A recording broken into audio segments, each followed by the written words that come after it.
ಬಾಗೇಪಲ್ಲಿ ಪಟ್ಟಣದ 6ನೇ ವಾರ್ಡಿನ ಕೊತ್ತಪಲ್ಲಿ ರಸ್ತೆಯಲ್ಲಿ ಆಳವಾದ ಗುಂಡಿಗಳು ಏರ್ಪಟ್ಟಿದ್ದು, ಮಳೆ ಬಂದರೆ ಈ ಗುಂಡಿಗಳ ತುಂಬಾ ನೀರು ತುಂಬುತ್ತವೆ.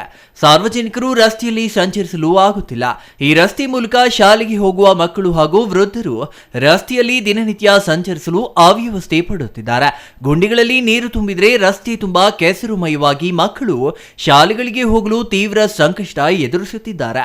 ಕೊತ್ತಪಲ್ಲಿ ರಸ್ತೆಯಲ್ಲಿ ಮಳೆಗಾಲ ಬಂದರೆ ಕೆಸರಿನಿಂದ ಸಮಸ್ಯೆ ಆದ್ರೆ, ಮಳೆ ನಿಂತು ಬೇಸಿಲು ಬಂದು ರಸ್ತೆಯಲ್ಲಿರುವ ಕೆಸರು ಒಣಗಿದ್ರೆ ಧೂಳಿನ ಸಮಸ್ಯೆ ಎದುರಾಗುತ್ತದೆ. ಮಣ್ಣು ರಸ್ತೆಯಲ್ಲಿ ಮೊಣಕಾಲುದ್ದ ಗುಂಡಿಗಳು, ಕೆಸರು ಮಿಶ್ರಿತ ಮಣ್ಣು ತುಂಬಿರುವ ಕಾರಣ ವಾಹನಗಳು ಸಾಗಿದ್ರೆ ಆವರಣ ಪೂರ್ತಿ ಧೂಳು ತುಂಬಿಕೊಳ್ಳುತ್ತದೆ. ಇನ್ನು ಮಳೆಗಾಲದಲ್ಲಾದ್ರೆ ವಾಹನ ಗುಂಡಿಗೆ ಇಳಿದ್ರೆ ಪಕ್ಕದಲ್ಲಿರುವ ಜನರ ಮೇಲೆ ಗುಂಡಿಯಲ್ಲಿರುವ ಕೆಸರು ಎರಚುತ್ತದೆ. ಯಂಗ್ ಇಂಡಿಯಾ ಶಾಲೆಯಿಂದ ಕೊತ್ತಪಲ್ಲಿವರೆಗೂ ರಸ್ತೆ ಸಂಪೂರ್ಣ ಗುಂಡಿಗಳಿಂದ ಕೂಡಿದೆ.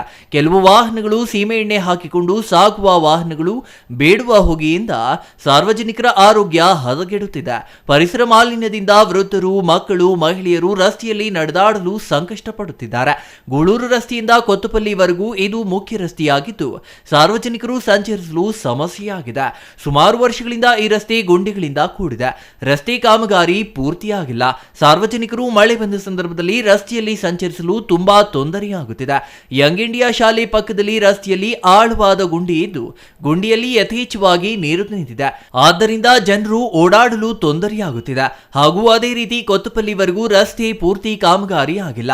ಈ ಸಂಬಂಧ ಬಾಗೇಪಲ್ಲಿ ಪುರಸಭೆ ಅಧಿಕಾರಿಗಳಿಗೆ ಹಲವು ಬಾರಿ ಮನವಿ ಮಾಡಿದ್ರು ಪುರಸಭೆ ಅಧಿಕಾರಿಗಳು ಇತ್ತ ಗಮನವೇ ಹರಿಸಿಲ್ಲ. ಇದರಿಂದ ಈ ರಸ್ತೆಯಲ್ಲಿ ಸಂಚರಿಸುವ ನಾಗರಿಕರು ಪ್ರತಿನಿತ್ಯ ಪುರಸಭೆ ಅಧಿಕಾರಿಗಳಿಗೆ ಹಿಡಿ ಶಾಪ ಹಾಕುತ್ತಿದ್ದಾರೆ. ಸಂಬಂಧಪಟ್ಟ ಅಧಿಕಾರಿಗಳು ಈಗಲಾದರೂ ಕಾಮಗಾರಿ ಪೂರ್ಣಗೊಳಿಸುವ ಮೂಲಕ ರಸ್ತೆಯಲ್ಲಿ ಮಾರುದ್ದ ಬಿದ್ದಿರುವ ಗುಂಡಿಗಳನ್ನ ಮುಚ್ಚಿ ಈ ರಸ್ತೆಯನ್ನ ಧೂಳು ಮುಕ್ತ ಮಾಡುವಂತೆ ಸಾರ್ವಜನಿಕರು ಒತ್ತಾಯಿಸಿದ್ದಾರೆ. Ganesh, CTV news, Bagepalli.